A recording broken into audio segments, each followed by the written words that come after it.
Hello mga lods, may nahulog po ditong kalapati, pang racing ata tong kalapating to mga lods.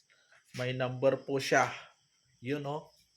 Shout out po sa may-ari ng kalapating to mga lods. Yun, nahulog po dito sa likod ng bahay ng pinsan ko, dito sa Barangay Sinabaan.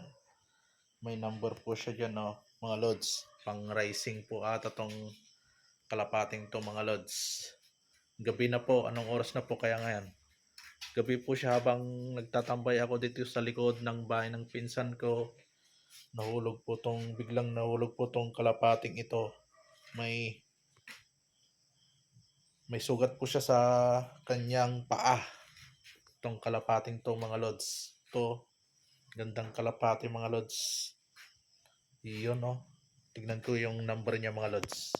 Mga lods, yung kanyang paa ay nablaw. Ang kanyang serial number ay 240150. Yun mga lods. May pilay po siya sa kanyang paa. Shout out po sa may-ari nito mga lods. Kalapating nahulog. Mababa ang lipad. Yon mga kabsat. Shout out po sa may-ari ng kalapati. Kunin nyo po dito sa Barangay Sinabaan. Hanapin nyo lang po si Palpalaran Kapox TV Vlog. Yon mga kabsat. Kung hindi nyo po kukunin ito mga kabsat, pipili pa ako ng kukuha.